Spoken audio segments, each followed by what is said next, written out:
আসসালামু আলাইকুম। আপনারা সব কেমন আছেন? আশা করি ভালো আছেন। আলহামদুলিল্লাহ আমিও ভালো আছি। ঈদের মিলাদুন্নবীর উপলক্ষে আজকে আমি জর্দা পোলাও তৈরি করে দেখাবো। এখানে আমি 1 বাটি চাল নিয়েছি।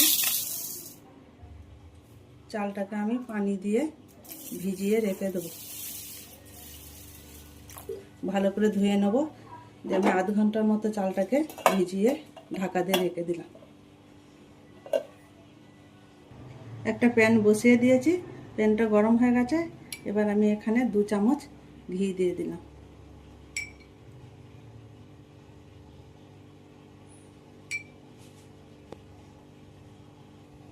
ঘি গরম হয়ে গেছে, এখানে আমি কিছুটা কাজু আর বাদাম নিয়েছি, হালকা করে ভেজে নেব।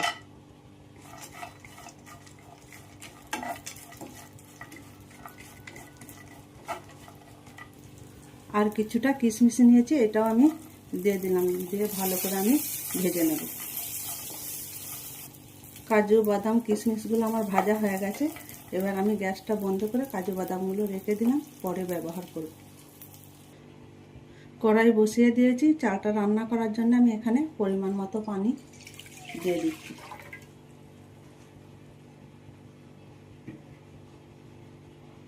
আর দিয়ে দিলাম সাদা তেল একটুখানি। আর আমি 1 চামচের মতো কালার দিয়ে দিলাম।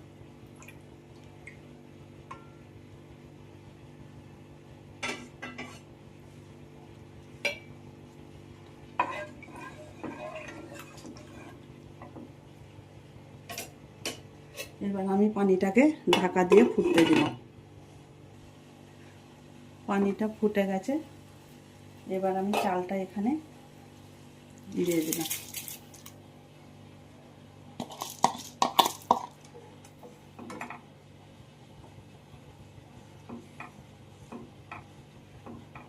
এবার আমি চালটাকে হতে দিলাম।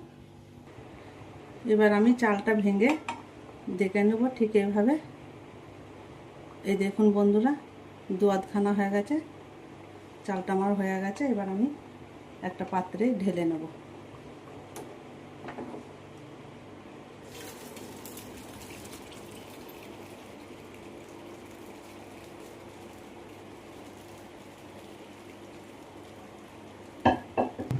কড়াটা গরম হয়ে গেছে।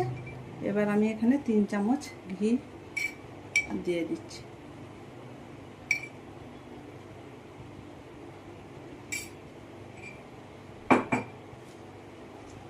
ঘি গরম হয়ে গেছে। 3টে এলাচ, একটা দারচিনির টুকরো আর 2টো লবঙ্গ দিয়ে দিলাম। এবার আমি একটু হালকা নাড়াচাড়া করে নেব। এবার আমি 1 বাটি চিনি দিয়ে দিলাম। দিয়ে একবার আমি চিনিটা নাড়াচাড়া করে নেব। আর এখানে আমি 1 বাটি দুধ দিয়ে দিলাম। চিনি দুধ ভালো করে আমার মিশানো হয়ে গেছে। এবার আমি চালটা দিয়ে দিলাম।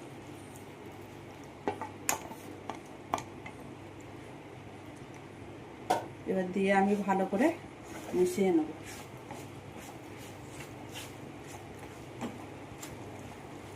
ভালো করে মিশানো হয়ে গেছে।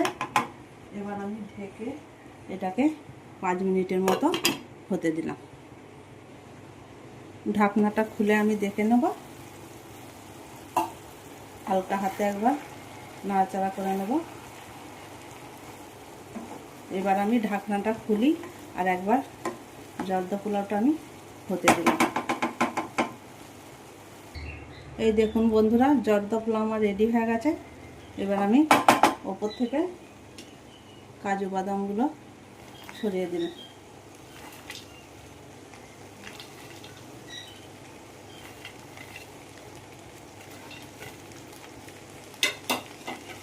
এবার হালকা হাতে আমি একবার এইভাবে নাড়িয়ে নেব।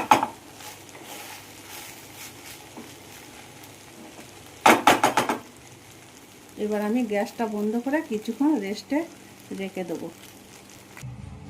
জর্দা পোলাওয়ের রেসিপি যদি আপনাদের ভালো লাগে, লাইক, সাবস্ক্রাইব, কমেন্ট করে আর আমার সাথে থাকবেন।